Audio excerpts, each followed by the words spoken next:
Hello, hello, beautiful friends. Oh my goodness, it has been a minute and a half. Welcome, welcome, welcome. If you are new to my world, say hi. My name is Anaj. What am I? I'm a woman. I am a woman and I have a story to share with you today. So, today's live is probably going to look a little weird and wacko because I'm going to be reading my article from the Unapologetic Woman Rempowerment Magazine, issue 6. And the reason I'm doing this is if you have not seen the magazine, I highly, highly recommend that you click on the link that is below in the description and go and read her. But she is disturbing. The images within this magazine had me crying for a full day as I was trying to find the message through myself that would honor the women in these photographs. So, unlike the previous issues, where it is photographs that I'm able to receive from the internet with permission. This time I went directly to a photographer and she gifted us her award-winning photos from the Ana Ono fashion shoots. Now, Ana Ono is a brand of underwear specifically for breast cancer survivors. And the interview that I did with Dana Donofree, who is the founder of Ana Ono, the interview is in the magazine, and you can watch the interview live as well. I recorded it. Tells of her journey of discovering that she had breast cancer, having her breast removed, the struggle she had with her body in the process, and from all that pain and suffering and feeling like nobody got it, the conversations were not being had back in those days, she created the Ana Ono lingerie and then also did the astounding fashion show, which is the photos that we get in this magazine. But because the photos are real, I'm finding that a lot of people are shying away from the magazine because it's too uncomfortable to look at reality.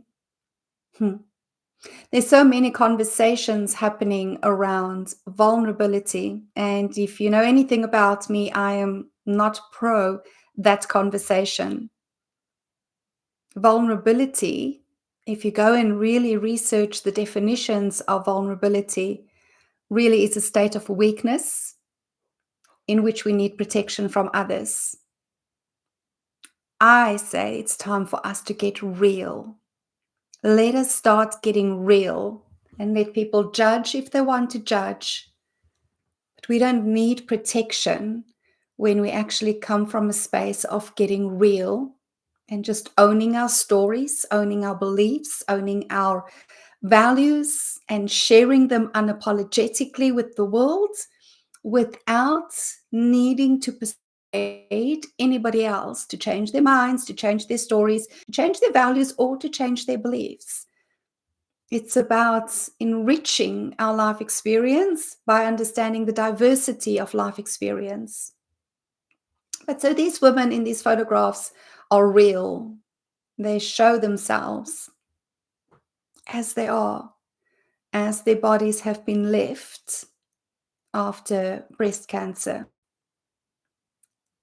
And it changed me profoundly as I sat with these photos. And so I'm asking women to get brave and to sit with the magazine in what could potentially be extremely uncomfortable. But knowing that everything that is shared within this issue is shared from love, is shared from authenticity, from realness. Because It's time for us to break the bullshit illusions of what things are and to start getting real with what is happening in people's lives. Because it's when we start having these real, unapologetic conversations that consciousness really changes. So, one of the ladies came up with a brilliant idea that since people don't even want to open the pages of the magazine, even the front page is confronting to them. Why don't we record our articles? And so that's what I'm here to do today. So I'm going to look really weird because I'm not going to be looking at you. And respectfully, I'm going to need my glasses to read my article because it's not something that I am exactly going to sit and memorize to recite. I think it removes from the experience. But this is written with so much love for whoever needs to hear this, whoever can resonate with it, whoever can identify with it, not for any other purpose than to share my story and allow a moment of introspection of what is happening in your life for you at this time, from where to intentionally make the next choice. So here we go. The article is called The Story of My Bones.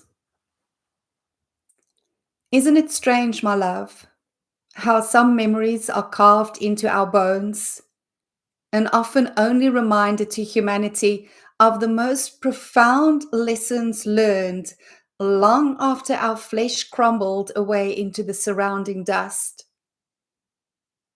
I wonder, what will your bones tell us? I've been pondering this all morning as my mind raced through all the reasons as to why I should not be writing this particular piece. How people will look at me differently if they knew this part of my story.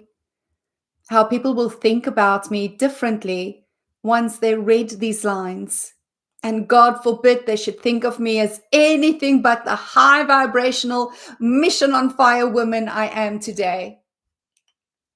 Truth is, I have walked a dark path to find my way back to the light of love. A path of the most bone-cutting of human suffering, abandoning myself. Where do I even start? I remember now. I remember the bright lights shining in my eyes, casting the auditorium in blackness. I remember the smell of resin as tiny ballet slippered feet stomped and scraped in the large pan, ensuring we don't slip and slide across the stage. I remember the gorgeous pink tutu, perfectly complementing my pink leotard, my pink tights, my pink ballet slippers. I remember the sense of nerves sitting on that chair, waiting for my cue to jump up and mouth A, B, C to the glorious voice of Julie Andrews before my 6-year-old friends joined me in the twirling and swirling to our very first performance of Do, Re, Mi. And then the applause that stole my heart from my soul. The applause indicating I was approved of. I was deemed worthy of their applause. I was deemed good enough for them. And in the moment I chose to perform for applause, I created a path in which for the next 4 decades, I would not be good enough for myself. This is the story of the birth and death of a high-achieving woman. Fast forward. My feet hit the pavement. Every step a stab of pain. Every step made in defiance of my physical and mental limitations. Every step a few feet further away from a home of chaos, heartache, and sorrow experienced behind closed walls. Each step of greater freedom, whilst holding the knowing that there would be a turnaround point, and each step would take me closer to the pretense of a happy marriage, a happy life, a happy me.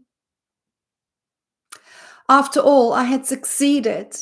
I had succeeded in getting married. I had succeeded in getting the degrees and certifications of expertise. I had succeeded and am beyond grateful for my two gorgeous boys. I had succeeded in not committing suicide. I had succeeded in building a successful business. Fuck, I even succeeded in becoming an Iron Man against all odds. I was her, the woman we raised to chase, the one who does it all, the Energizer Bunny, the woman who wore the bones and flesh with perky nipples for tits dress size. Stepford achiever, knowing how to dress, how to show up, what to say to be approved of. I even convinced myself this is who I am. Convinced myself this was fun. Convinced myself I had almost made it. Until that 5 a.m. run down Bayes Nadir Drive in Johannesburg. In the slowest of motions, I watched as the taxi drove towards me. It's weird how the mind turns time into molasses as billions of pieces of information gets processed in greater than usual detail. The woman's eyes widening as she sat next to the driver, realizing he was not slowing down. The taxi driver's eyes narrowing in his determination to keep his speed regardless of the white woman running in front of him.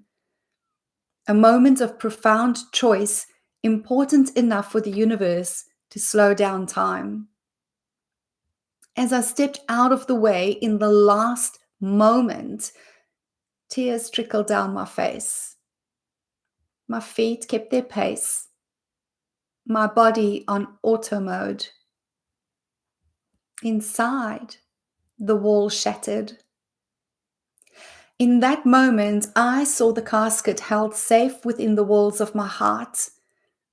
The casket lid raked with fingers clawing to get my attention, to be let out. The fingers belonging to myself, the true woman I am, the woman I buried for the sake of applause and praise from others. As I cautiously opened the lid, I took a moment to look into her face, into her gentle, loving eyes. Even as feelings of shame and guilt rose like a spring tide inside of me, I held out my hand to help her up. Her legs unsteady from decades of immobility, she stumbled as I caught her in my arms.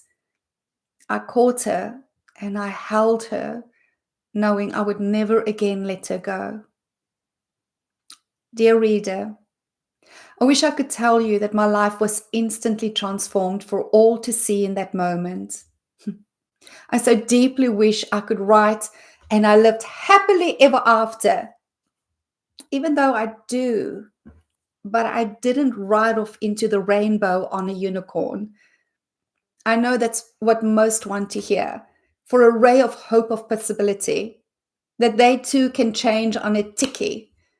But truth be told, it was another decade of life, of getting to know myself, of learning how to trust myself again, of learning how the universe actually works, of taking little steps to personal freedom before I finally embodied myself to the extent that I could bid farewell to the high achieving woman, allowing her to die, allowing her to fade into dust.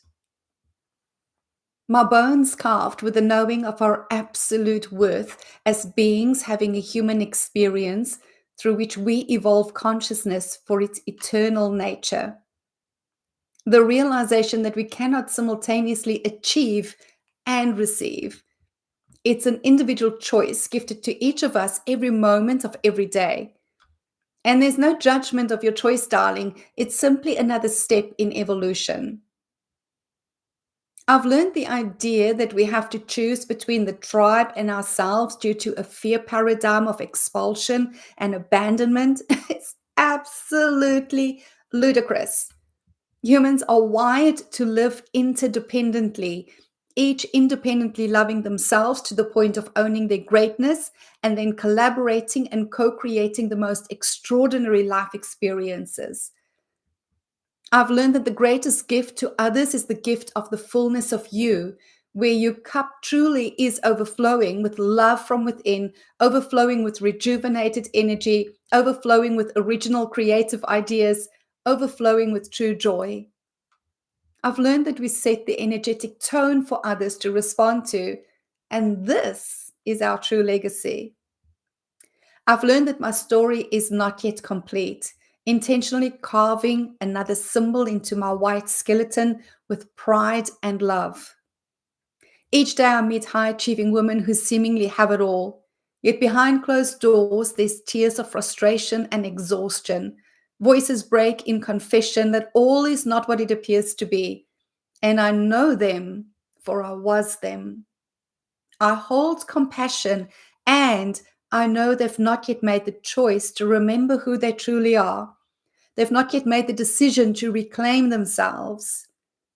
The time has come for them to stop working to fix themselves and rather put themselves into environments of loving nourishment where they naturally unfold into their brilliance. My dear woman, regardless of where you find yourself on your path today, I invite you to remember you truly are magnificence in human form. There are no limits for you except the stories you tell yourself and anyone willing to listen sympathetically to you. I invite you to remember that it's not what you're doing, but who you choose to be that is the game changer. I invite you to remember you're not alone, never alone. Your worth is absolute. You are beautiful. You've got this. I invite you to express yourself without words through the story of your bones. That is the article. I have been in personal development as a professional, close on 20 years now. And if there's one thing that I believe in with every fiber of my being, it is the magnificence of you, the perfection of you, the unlimited possibility of you.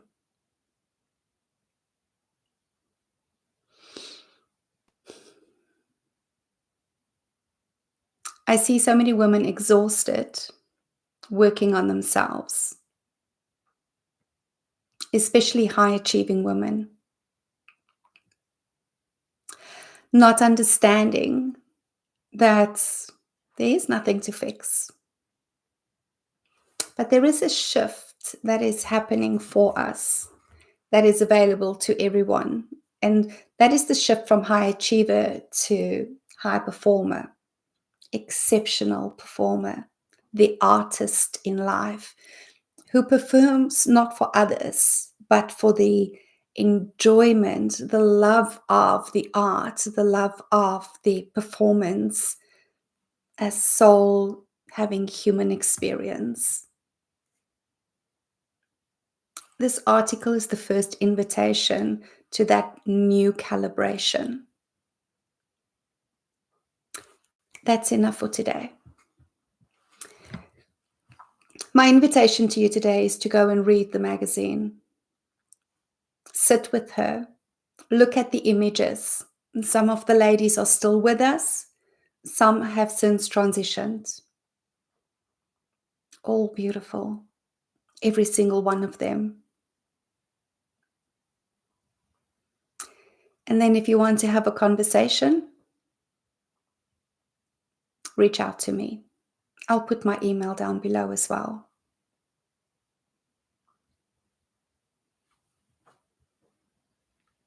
It truly is time for us to live our legacies intentionally, fully expressed, and unapologetically. You are loved. I'll speak to you again soon. Cheers.